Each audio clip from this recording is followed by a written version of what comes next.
Good morning, Sasha. It's February 26th, Wednesday, Warrior Wednesday again. Today I wanted to just to expand a little bit and talk some more about just the idea of the military being a ministry field. I think you've probably heard this story before, but I don't think I've shared it on video. When I kind of set up, what do I want to do in the Army?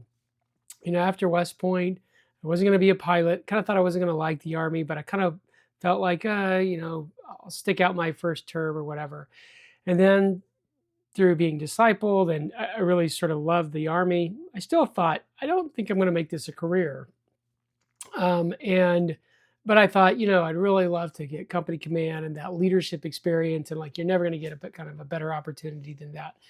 And so we went to Korea. We came back from Korea because I didn't want to get out of the military in Korea. That was kind of a theme. I didn't want to get out in Italy either. Once we hit 20 years, but we came back, and kind of the last thing on my sort of bucket list was to go back and teach at West Point. And so I tried. I think I was kind of on my third and last try, and I was really kind of feeling like I'm kind of done with the military. I'm thinking maybe ministry, maybe something else, not quite sure what. And then 9/11 happened, and we saw, one person whose ministry, they were not insiders, so they were not active duty, didn't have a military ID card. They were locked off the base for about 6 months, and their ministry just really kind of dried up. Whereas our ministry, we were on the base, we were in the chapels. We felt like, yeah, we just kind of kept on rolling. And so, and about that time, a month or two after 9/11, that's when West Point called and said, hey, the math department said, hey, if you still want to teach here, we've got a slot for you.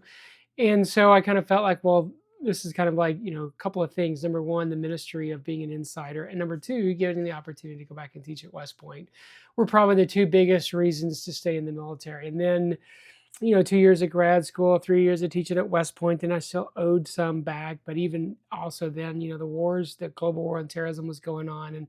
And so just, the kind of, before you know it, boom, there's 20 years, right? But that doesn't happen to everyone. But I always felt like everywhere we went, there were ministry opportunities. There were families that needed Jesus. There were officers, and a lot of times, the kind of the target rich environment for chaplains is really the lower enlisted folks, the ones that are kind of away from home, and sometimes they can get them into a cool Bible study, especially if they're kind of a younger chaplain. But one of the things that I've been told multiple times it doesn't happen a lot is officers don't get reached. Part of it is officers, once they get to a certain rank, they just kind of, they're too busy. They don't want to get involved with anything new, etc. I was told multiple times that we were unique, that were kind of unlike most officer couples.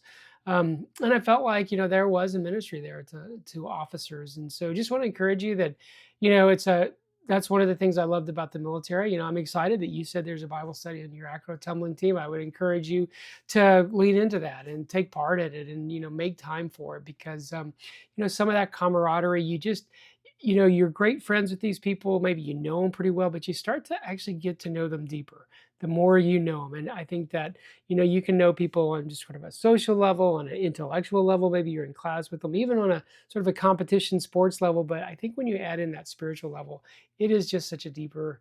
And I know this might be scary because I'm an introvert too. I'm a high relator, so I like to go deep, but only with a few people.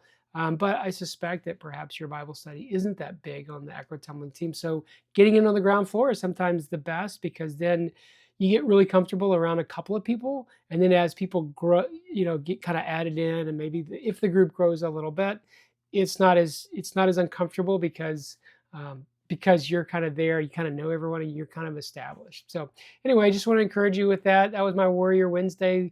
The military is a great ministry field. So talk to you later. Love you. Bye.